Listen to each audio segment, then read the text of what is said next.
2025. Et dans notre monde en rapide évolution, la quête de la maîtrise de soi n'a jamais été aussi essentielle. La programmation neurolinguistique, plus communément appelée PNL, se présente comme une approche puissante et pragmatique pour comprendre et diriger les forces mêmes qui façonnent nos vies. C'est une méthodologie pour améliorer la communication, accélérer le développement personnel et opérer des changements profonds. Pensez-y comme à un manuel d'utilisation pour votre cerveau. Le terme lui-même peut être décomposé pour révéler sa philosophie fondamentale. Neurolinguistique programmation. Cet essai vise à démystifier la PNL en éliminant le jargon complexe pour révéler les principes simples et actionnables qui la sous-tendent.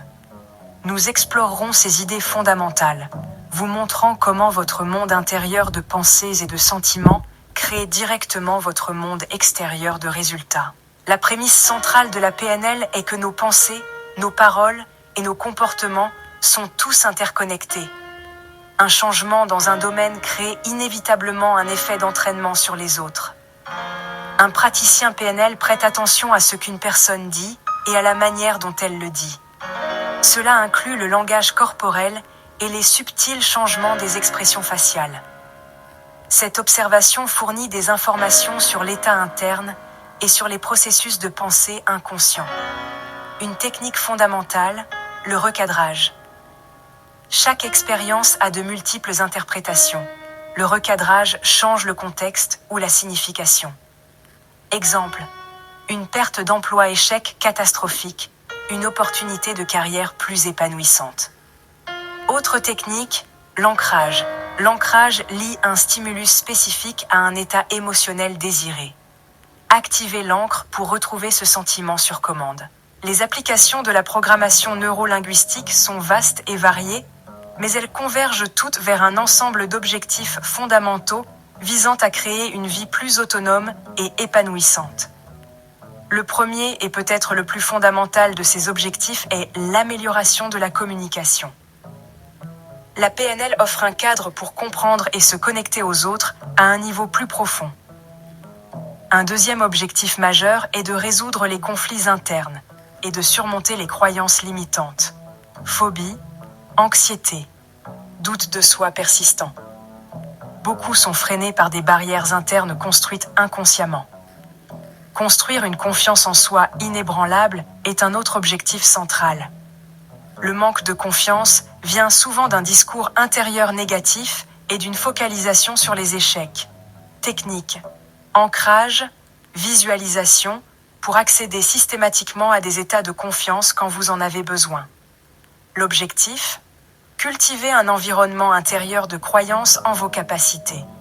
Ce changement d'identité interne catalyse souvent un succès externe massif. Section 4. Un aperçu du passé, les origines d'une idée révolutionnaire. L'histoire de la programmation neurolinguistique commence dans le climat intellectuel vibrant des années 70 à l'Université de Californie, Santa Cruz. C'est là que deux esprits curieux, Richard Bandler, étudiant en mathématiques et en informatique John Grinder, professeur de linguistique, se sont lancés dans un projet collaboratif qui allait changer le paysage du développement personnel. Leur curiosité initiale n'était pas d'inventer une nouvelle forme de thérapie, mais de comprendre ce qui rendait certains thérapeutes extraordinaires tellement plus efficaces que leurs pairs. Ils étaient animés par le désir de décoder la magie du génie thérapeutique et de la rendre apprenable et reproductible pour les autres. Bandler et Grinder ont commencé leur enquête en étudiant méticuleusement 3 des thérapeutes les plus renommés de leur époque. Ils ont observé chacun de leurs mouvements.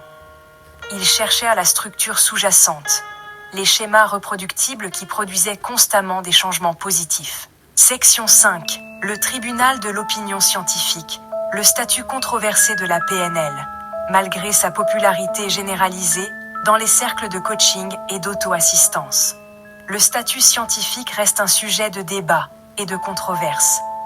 Vu à travers le prisme rigoureux de la psychologie universitaire, une critique principale est le manque d'un corpus substantiel de recherche de haute qualité évalué par des pairs qui valident empiriquement ses affirmations et techniques. Bon nombre des études ont été critiquées pour des défauts méthodologiques, de petite taille d'échantillons. Cela a conduit de nombreux scientifiques à qualifier la PNL de pseudoscience. Beaucoup de praticiens disent que la PNL n'est pas une science rigide, mais un modèle pratique, une collection d'outils qui fonctionnent. En fin de compte, beaucoup adoptent une approche pragmatique. Les techniques de la PNL offrent des avantages pratiques et immédiats dans la vie quotidienne. Le test ultime de sa valeur, pour beaucoup, réside dans son application pratique et les résultats qu'elle produit. Section 6. De la théorie à la réalité. La PNL en action. La véritable puissance de la programmation neurolinguistique se révèle non pas dans ses théories, mais dans ses applications pratiques et concrètes. Prenons quelques exemples concrets. Imaginez un étudiant paralysé par l'anxiété avant chaque examen important. Un coach PNL pourrait guider cet étudiant à travers un processus d'ancrage. Il demanderait d'abord à l'étudiant de se remémorer vivement un moment où il s'est senti complètement réussi, confiant et en contrôle. Pendant que l'étudiant s'immerge pleinement dans ce souvenir puissant, ressentant les émotions revenir, le coach lui demanderait d'effectuer une action physique simple et unique, comme serrer fermement le poing. En répétant ce lien plusieurs fois, une forte connexion neurologique est forgée. Juste avant le prochain examen, l'étudiant peut simplement serrer le poing, activant l'encre et accédant instantanément à cet état de calme et de confiance. Considérez un autre défi courant, la peur de parler en public. Un praticien pourrait utiliser une technique appelée modélisation. Il travaillerait avec le manager pour identifier un orateur public qu'il admire profondément. Ensemble, ils décomposeraient la performance de l'orateur, analysant sa posture, ses schémas respiratoires, sa tonalité vocale et son état d'esprit confiant. Le manager s'entraînerait ensuite à adopter ses attributs physiques et mentaux, en essayant essentiellement la stratégie réussie de l'expert. Grâce à la répétition et à la répétition mentale, en visualisant une présentation réussie encore et encore, le cerveau du manager crée de nouvelles voies neurales, rendant l'état de confiance plus naturel et accessible, réduisant ainsi l'anxiété précédente.